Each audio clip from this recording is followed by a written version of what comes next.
Hello everyone, welcome to my video lecture on cyber forensics in engineering.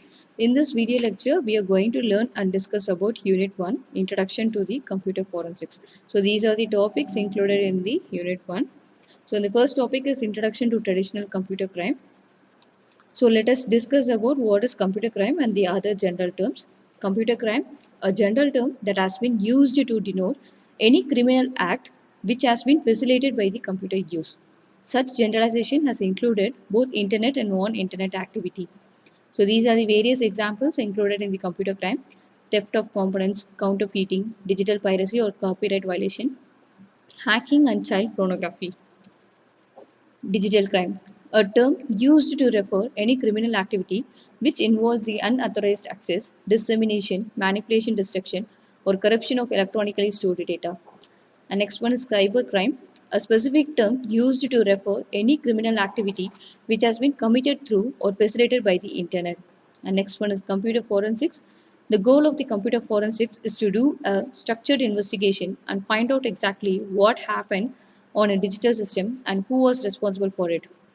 And the next one is computer security incident. It means the unauthorized or unlawful intrusions into the computer systems.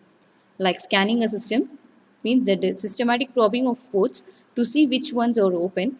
And next is denial of service designed to disrupt the ability of authorized users to access the data.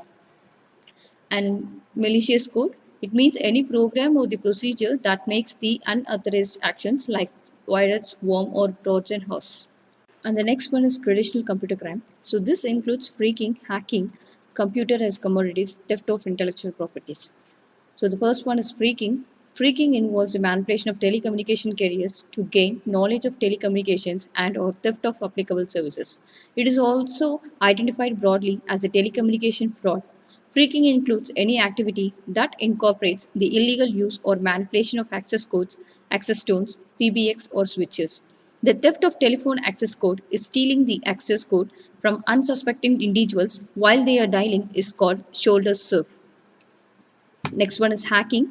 The six primary motivations for computer intrusions or theft of information in contemporary society are boredom, it means information voyeurism, intellectual challenge, mining for knowledge, it is done by the pure hackers, revenge, sexual gratifications, economic and political. So the hackers or the crackers or the sophisticated criminal computer criminals who are capable of programming, writing code, and breaching complex systems are categorized as hackers or crackers. Hackers are those individuals who identify and exploit the system vulnerabilities but who lack economic motivation. Crackers are those sophisticated users who employ their knowledge for personal gain, originally known as the criminal hackers. And next one is computers as commodities. Computers accessible to employees, students, and sometimes the public at large are extremely vulnerable to theft.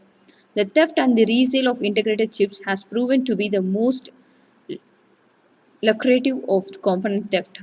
Resale of such computer chips may return as much as 10 times on their investment.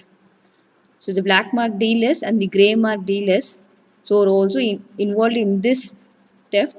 So the black mark dealers are the most organized groups trafficking in stolen computer components. So these individuals or groups may be likened to full service restaurants carefully soliciting order and preparing merchandise as requested. Thus, their targets are selected only after they receive an order for particular merchandise. So these groups actively participate in the theft itself. When it comes to grey market dealers, they are the legitimate business with questionable and illegal practices. So these business are those which specialize in made to order computers. So they represent a major customer for thieves, being a ready outlet for their illegal wares. Buying the components at a significant discount, these companies claim ignorance. And the next one is theft of intellectual property. It means the digital revolution has resulted in heretofore unprecedented innovations in the content industries such as book publishers, record labels, movie studios, software companies, and all other industries involved in the mass production of the intellectual property. So the top 10 industries for software piracy are manufacturing, sales or distribution, service, financial services, software development, IT consulting, medical, engineering, school or education, and consulting.